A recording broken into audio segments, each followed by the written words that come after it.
Hello दोस्तों, notify knowledge में आपका स्वागत है। और फ्रेंड, आज हम लोग बात करने वाले हैं यूपी स्कॉलरशिप 2023-24 के बारे में। फ्रेंड, समाज कल्याण विभाग के द्वारा एक नोटिस निकाला गया है और नोटिस में बताया गया है कि अब सिर्फ एक ही बार मिलेगा छात्रवृत्ति का लाभ। ये जो नोटिस निकाला गया है किन कैंडिडेट के लिए है और क्यों निकाला गया है उसके बारे में आपको इस वीडियो में जानकारी मिल जाएगी। बहुत सारे बच्चे ऐसे हैं जो सत्र 2022-23 में एडमिशन कराए थे, उनका फर्स्ट इंस्टॉलमेंट तो आ गया था बट अभी तक उनको सेकंड इंस्टॉलमेंट नहीं आया था। बच्चे बहुत ज़्यादा कमेंट कर रहे थे कि सर हमारा सेकंड इंस्टॉलमेंट नहीं आया है, उसका रीजन क्या है, आएगा या फिर नहीं आएगा, उसके बारे में भी आपको जानकारी दी जाएगी। और यहाँ पे फॉर्म भरते समय बहुत सारे बच्चे कंफ्यूज हैं कि जो आय प्रमाण पत्र यानी कि इनकम सर्टिफिकेट है ये किसका होना चाहिए। ये सारी जानकारी आपको इस एक वीडियो में मिल जाएगी। अगर आप लोग नए होंगे या फिर मेरे चैनल पर पहली बार आए होंगे तो प्लीज़ इस वीडियो को लाइक और शेयर कीजिएगा और मेरे चैनल को सब्सक्राइब कीजिएगा। तो फ्रेंड, यहाँ पे आप लोग देख सकते हैं एक ही बार मिलेगा छात्रवृत्ति का लाभ। ये किन कैंडिडेट के लिए है यहाँ पे नोटिस में बताया गया है, उसको आपको हम दिखा देते हैं।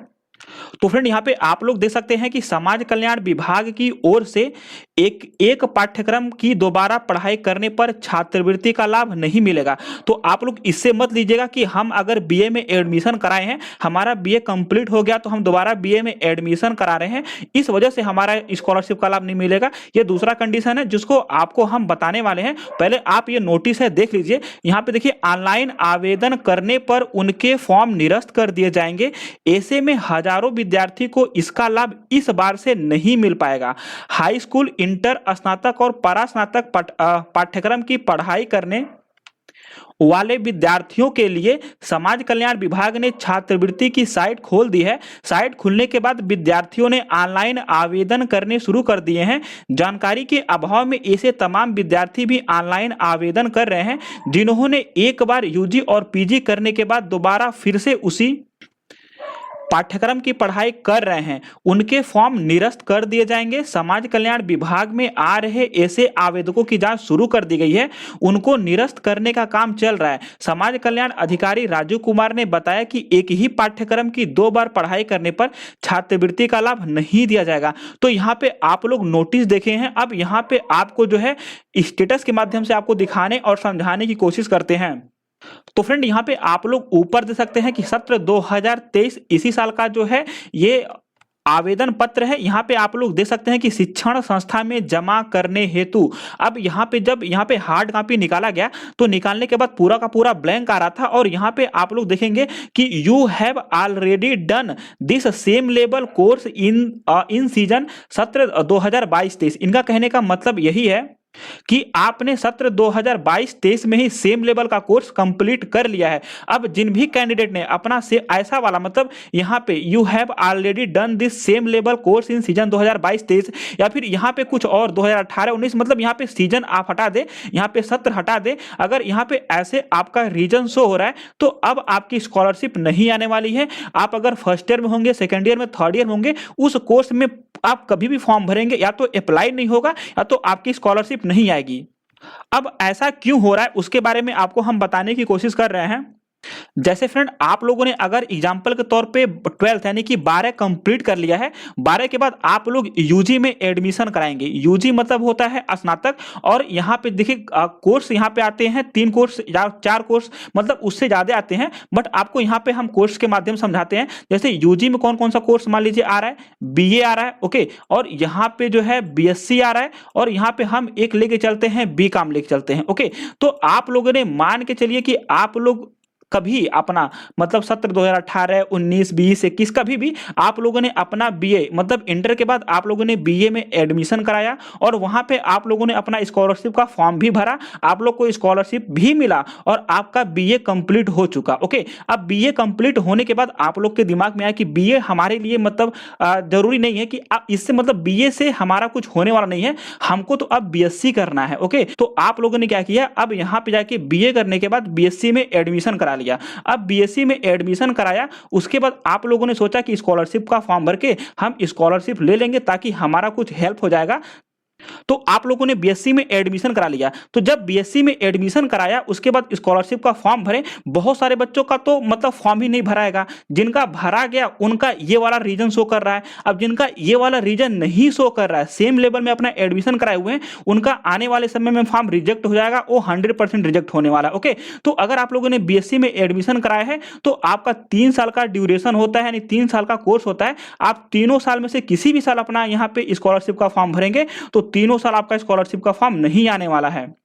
तो यही फ्रेंड सेम लेवल का कोर्स है। तो अगर आपने यूजी में सेम लेवल किया हुआ है, अगर वहां पे फिर से एडमिशन कराए हैं तब भी आपका स्कॉलरशिप नहीं आएगा। अगर आप लोग पीजी में भी अपना सेम लेवल कोर्स कर रहे हैं या फिर मतलब किए हुए हैं तो वहां पे स्कॉलरशिप का फॉर्म भर रहे हैं तो वहां पे भी आपका स्कॉलरशिप नहीं आने वाला है। तो यहाँ पे जो भी बच्चे हैं, बहुत सारे बच्चे ऐसे हैं जो जिनका मतलब कंडीशन है, इकोनॉमिक कंडीशन अच्छा नहीं है, जो अपना जो है सेम लेवल में आने वाले समय में एडमिशन कराने की सोच रहे होंगे, तो उनके लिए एक सावधानी है। अगर आप लोग स्कॉलरशिप के बेस पे अपना सेम लेवल कोर्स करने वाले हैं या फिर एडमिशन कराना चाहते थे तो आप लोग भूल जाइए। अगर स्कॉलरशिप ही आपका एक जरिया था तो स्कॉलर आप उस सेम लेवल कोर्स में एडमिशन मत कराएगा। अगर आप लोग की कंडीशन अच्छी खासी है, आप लोग के पास बैकअप है, पैसा है, तो आप लोग जो है सेम लेवल में 50 एडमिशन कराइए, उससे फर्क पड़ने वाला नहीं है। बट अगर आप लोग स्कॉलरशिप के बेस पे अपना एडमिशन कराते हैं, आप लोग ये मानते हैं कि स्कॉलरशिप हम सेम लेवल करेंगे या फिर मतलब पढ़ाई करेंगे, स्कॉलरशिप तो मिलेगा ही, तो आप लोग भूल जाइए। अब ये जो तरीका है खत्म हो चुका है, क्योंकि यहाँ पे बहुत ज्यादा जो है वेरिफिकेशन कर दिया गया है। जैसे डिजी लॉकर वेरिफिकेशन हो गया है, आधार वेरिफिकेशन हो गया है, एनपीसीआई वेरिफिकेशन हो गया है, यहाँ पे बहुत ज्यादा वेरिफिकेशन हो गया है। ओके, तो फ्रेंड आई थिंक जो हम आपको समझाने की कोशिश कर रहे होंगे समझ में आया होगा। अब फ्रेंड यहाँ पे अगर हम बात करें सत्र 2022 और 23 वाले बच्चों के लिए, यहाँ पे देखिए अगर हम सत्र 2022-23 वाले बच्चों की बात करें तो यहाँ पे ओनली जो है एससी और एसटी कैंडिडेट ही एलिजिबल थे स्कॉलरशिप पाने के लिए। यहाँ पे गवर्नमेंट ने यही बोला था कि जितने भी एससी और एसटी कैंडिडेट हैं उनको हम स्कॉलरशिप का लाभ देंगे, और यहाँ पे जो है उनके अकॉर्डिंग फर्स्ट इंस्टॉलमेंट दी भी गई, बट बहुत सारे बच्चों को फर्स्ट इंस्टॉलमेंट भी नहीं मिली। मतलब उनका फॉर्म वेरीफाइड होने के बावजूद भी उनको फर्स्ट इंस्टॉलमेंट भी नहीं मिली। तो उनका तो बात ही छोड़िए, जिनको फर्स्ट इंस्टॉलमेंट नहीं मिली वो लोग परेशान है। देखिए जब तक आपकी फर्स्ट इंस्टॉलमेंट नहीं मिलेगी तब तक सेकंड इंस्टॉलमेंट आने का कोई चांस ही नहीं बनता है। एससी और एसटी में यही होता है, क्योंकि यहाँ पे स्टेट गवर्नमेंट और सेंट्रल गवर्नमेंट दोनों का हिस्सा होता है। तो जिनका फर्स्ट इंस्टॉलमेंट आ गया है वो लोग ज्यादा परेशान थे, और जिनका एक भी इंस्टॉलमेंट नहीं आया वो और ज्यादा परेशान थे। तो यहाँ पे देखिए, तो चाहे आपका फर्स्ट इंस्टॉलमेंट आया हो, चाहे आपका एक भी इंस्टॉलमेंट नहीं आया हो, देखिए अभी तक जो है यहाँ पे गवर्नमेंट की तरफ से, समाज कल्याण विभाग की तरफ से इसके बारे में कुछ कहा ही नहीं गया। जैसे ये लोग जो है इसके बारे में भूल गए। अब देखिए अगर आपको इंस्टॉलमेंट अपना चाहे फर्स्ट इंस्टॉलमेंट चाहिए या तो आपको जो है फर्स्ट और सेकंड इंस्टॉलमेंट दोनों चाहिए, अगर आपका अभी भी प्रेजेंट टाइम में verify recommended by district scholarship committee वाला रीजन शो कर रहा है, तो आपके पास देखिए एक ही ऑप्शन है, या तो आप समाज कल्याण विभाग लखनऊ जाइए। अगर आप यहाँ पे अपने डिस्ट्रिक्ट में जाएंगे, छोटे मोटे यहाँ पे समाज कल्याण विभाग में जाएंगे, जैसे कि हर एक डिस्ट्रिक्ट में होते हैं, तो वहां पे आपकी सुनवाई नहीं होने वाली है। या तो आप डायरेक्ट जो है डीडब्ल्यूओ, ठीक है ना, या तो आप लोग जो है डीडब्ल्यूओ लखनऊ जाइए, या तो आपके पास एक ही ऑप्शन बचता है आरटीआई, ठीक है ना।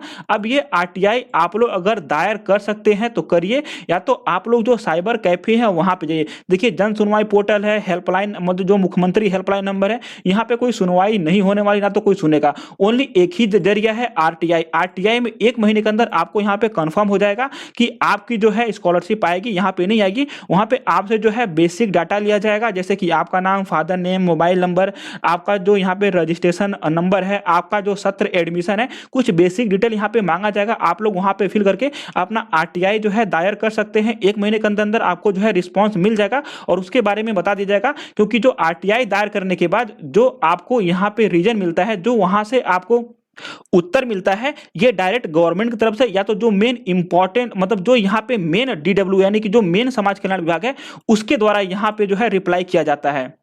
तो अगर आप लोग आरटीआई भी नहीं दायर कर सकते हैं तो आप लोग जो है जन सुनवाई पोर्टल पे अपना कंप्लेन दायर कर मतलब कीजिए, कुछ ना कुछ दोनों में से एक कीजिए, या तो जन सुनवाई पोर्टल पे या तो आरटीआई पे। ओके। बाकी फ्रेंड यहाँ पे बात करें इनकम सर्टिफिकेट के बारे में, बहुत ज़्यादा बच्चे यहाँ पे कंफ्यूज हैं कि सर हम इनकम सर्टिफिकेट किसका लगाएं, अपना लगाएं या फिर फादर का लगाएं। देखिए आपको यहाँ पे जितने भी बच्चे हैं अपना स्कॉलरशिप का फॉर्म भर रहे हैं तो कोई भी यहाँ पे अपना यानी कि सेल्फ यहाँ पे इनकम सर्टिफिकेट नहीं लगाएगा। देखिए आपका फॉर्म तो यहाँ पे मतलब भरा जाएगा, फाइनल सबमिट भी हो जाएगा, बट यहाँ पे जो आपका फॉर्म जो है समाज कल्याण विभाग यानी कि डब्ल्यूओ के पास पहुंचेगा, आपका फॉर्म यहाँ पे रिजेक्ट हो जाएगा। तो किसी भी कैंडिडेट को इनकम सर्टिफिकेट खुद का नहीं लगाना है। अब खुद का क्यों नहीं लगाना है? देखिए स्कॉलरशिप उन्हीं बच्चों को मतलब दी जाती है जो पिछड़ा वर्ग के होते हैं, जो इकोनॉमी वीकर सेक्शन होते हैं। तो अगर आप लोग अपना लगाएंगे इसका मतलब है कि आप लोग जो है जॉब वाले बच्चे हैं, यानी कि आपकी सैलरी बन रही है। तो जब आपकी सैलरी बन रही है, आप जॉब कर रहे हैं, तो आप क्यों मतलब सरकार का जो है पैसा लेंगे, क्यों आप छात्रवृत्ति लेंगे? तो इसलिए अगर आप खुद का लगाएंगे तो आपकी स्कॉलरशिप नहीं आएगी। हाँ, अगर इनकम सर्टिफिकेट आपका फादर का है, ओके, आपका फादर का है तो इसको लगाइए, 100% आपकी स्कॉलरशिप आएगी और इनकम की वजह से आपका जो फॉर्म रिजेक्ट नहीं होगा। अगर किसी के भी फादर नहीं है, मान लीजिए मतलब किसी दुर्घटनावश उनका डेथ हो गया है, तो उनकी अगर माता जी है तो उनका आप लोग जो है इनकम सर्टिफिकेट बनाइए और उसके साथ एक एफिडेविट लगवाइए और अपने कॉलेज में जमा कर दीजिए, आपका फॉर्म यहाँ पे रिजेक्ट नहीं होगा। तो फ्रेंड आई थिंक आपको जानकारी हेल्पफुल लगी होगी, जो मैं समझाना और बताने की कोशिश कर रहा था आपको समझ में आया होगा। वीडियो पसंद आए होगी तो लाइक शेयर जरूर कीजिएगा। मिलते हैं नेक्स्ट वीडियो में। Thank you and keep watching.